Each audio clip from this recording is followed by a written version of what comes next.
Okay, hey guys. So I am going to be talking to you about the 50s and President Eisenhower and his involvement in the foreign policy, which is what we and how we act towards other nations as a country.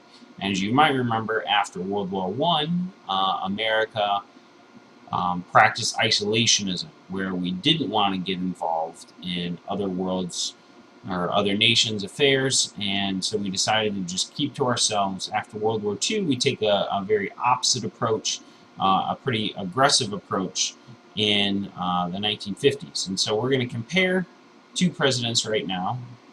We're going to compare Truman and Eisenhower. Both had similar but also distinct ideas about how to best rule the world to some extent. So the Truman Doctrine was really shaped by the Marshall Plan, and hopefully you remember that this was a plan to rebuild Europe, that the United States was going to loan countries money to rebuild themselves under the assumption that nations that are rich are more likely to favor democracy and capitalism, and poor countries are much more likely to be prone to be tempted to embrace communism.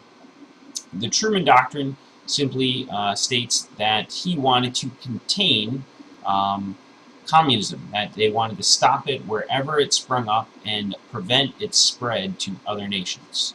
The Berlin airlift was essentially Berlin was surrounded by East Germany, and part of Berlin, West Berlin, was controlled by formerly the Allies, the British, the French, and the Americans. And so the Soviets decide they're going to do a great trick, and they're going to cut off the roads to those three nations and their support of West Berlin. And so Truman and America decide to airlift in all the supplies that West Berliners would need, and so they kind of stave off that crisis that way. The development of NATO, the North Atlantic Treaty Organization, formed as a an alliance to mutually assist one another if they come under attack. So if any country in that organization were attacked, all the member nations would defend it and support it. So this was kind of a check against the Soviet Union. A more recent example would when the United States invaded Afghanistan. NATO nations supported us with troops and supplies. The National Security Council number 68 report was simply stated or kind of outlined the idea of containment, that the United States was going to do everything it could to contain communism and prevent its further spread. The Korean War was a pretty straightforward example of a battle between the Soviet Union and the United States that happened on the Korean Peninsula. North Korea was a communist nation and invades the South, and we come to aid the South Koreans. And if you've been paying attention to the news at all, that is still a hot spot around the world. Eisenhower takes a little more distinct approach here, and he kind of backs off some of these more upfront approaches that Truman takes, and instead states an agreement that he's going to provide mutual security to any nation that desires the protection of the United States. So he's trying to extend and expand America's security outreach. So if any country feels endangered by communism, they're going to help them out and be their big friends. Also, Eisenhower warns of massive retaliation against any attack on the United States or our allies, in particular from the Soviet Union, so that any response is going to bring a massive demonstration of force by the United States. Going along with that, not in a military way, but now specifically atomic weapons, that Eisenhower declares that if the United States is attacked by an atomic weapon, that especially by the Soviet Union, which was the only nation at that time that had atomic weapons, that what would be called mutual assured destruction, that the United States would launch so many atomic bombs as they would assume the Soviet Union would, that essentially we would all be insured to die. So this was the ultimate game of chicken, and both sides understood the consequences of a nuclear launch. Further, the domino theory, which will, just like the Marshall Doctrine and the Truman Doctrine, is going to state that one communist country that falls, others will fall along with it. So that as one nation falls to communism, others will be much more likely to fall into that same category. We're going to see that play over and over again, especially as we begin to talk about Vietnam. And so Eisenhower really wanted to stamp out any spread of communism. Along with the domino theory, the CIA was used. The Central Intelligence Agency was used over and over again, quite liberally. Eisenhower, that is, essentially gave the CIA a lot of freedom in their actions, and so they use a lot of covert operations to get this idea of stopping communism, of preventing its spread, and by a lot of less than desirable means, we would say today. And so that is really a summation of the Eisenhower Doctrine, once again preventing the spread of communism and putting a big threat out there of what's at stake if the United States is messed with and if communism spreads. And also we use our money. We use dollar diplomacy, and that means we give nations wealth in exchange for them supporting our nation and democracy.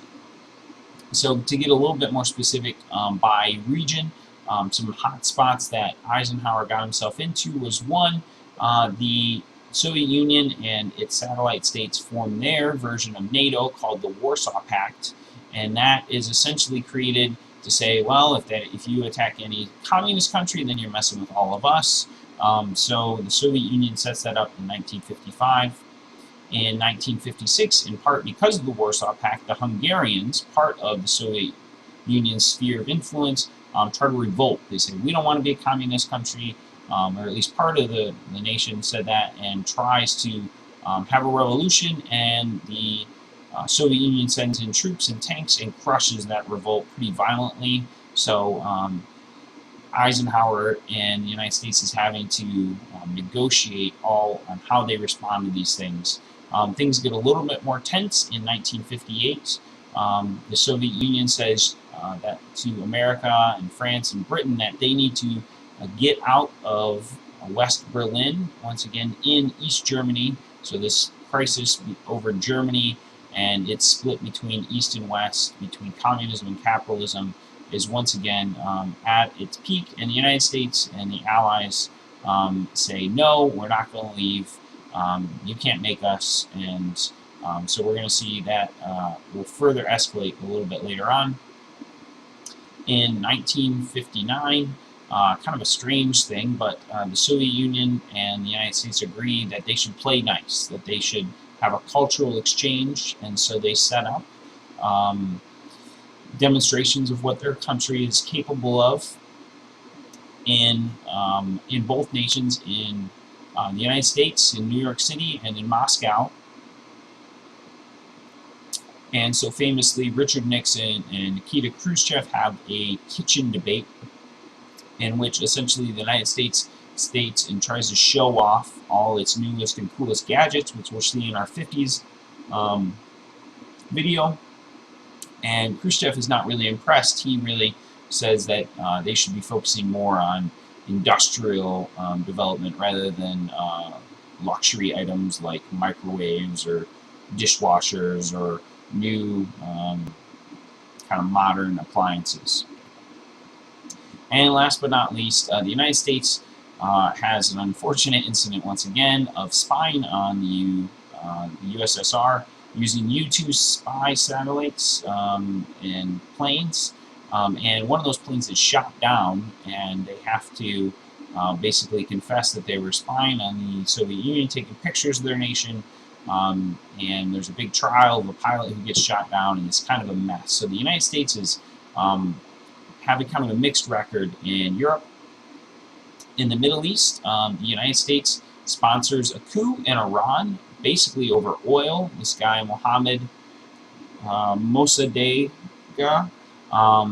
tried to nationalize these oil companies, one of the premier natural resources in Iran, and that goes, it happens, but there's going to be consequences later on that Iran is not going to be a big fan of the United States.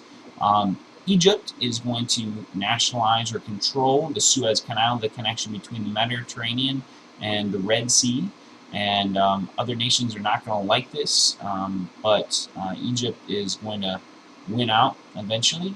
And there's a civil war in Lebanon between factions in that nation, and the United States, once again, has to weigh how much it wants to get involved in these situations. Moving on, in Latin America, the United States sets up the Organization of American States, and this was really created by Truman's administration, but strengthened by Eisenhower's in an attempt to help all of the Americas, so all the nations in the Western Hemisphere, so Canada down to Chile and Argentina, to really work together for trade and cooperation and democracy and defense, so that we're all happy and friendly neighbors. The CIA, because we're such happy and friendly neighbors, decides it's going to overthrow a government that the United States viewed as getting too close to communism. They were trying to give land to peasants and break up some fruit companies, of all things, that grew bananas and other fruits that largely were controlled, those companies, in the United States. So we get rid of leaders and nations that we feel don't really suit our desires. Puerto Rico tries to gain independence in the 1950s, and we tell them, no, you are going to be a territory of ours. And to this day, they still are. In '59, Castro has a communist revolution in Cuba, something we're not very thrilled about, that in our neck of the woods, a communist country would exist and succeed. We're going to see more that the United States is going to try to change that, but it's going to happen in a pretty sloppy way and end up getting us close to world destruction. In the Far East, the Korean War ends in 1953, so that it sets up basically where they started, the parallel between North Korea and South Korea. That border still exists today, so not really a peaceful end, because, to be honest, they just had an armistice, which is a ceasefire and not really a peace agreement. Moving on, the French depart from Indochina, meaning they get out of what will be Laos and Vietnam and Cambodia, and that will cause some problems, and that's in the Geneva Accords. And China will explode its first atomic bomb, so that's during a future administration, but nevertheless, that's going to cause tension and problems in Asia, and once again, this threat of communism, they have all these A-bombs, and it's going to cause America to get concerned. So a review is foreign policy is just a how we deal with other nations. We're going to see we're pretty active here in the 50s with Eisenhower. That in Europe, the Warsaw Pact is the big idea. In the Middle East, the Iranian coup is going to have long-term consequences. In Latin America, the Cuban Revolution is going to be the biggest deal with Castro. And in the Far East, the end of the Korean War, it's going to end but not really cease. That it still is a hot spot today.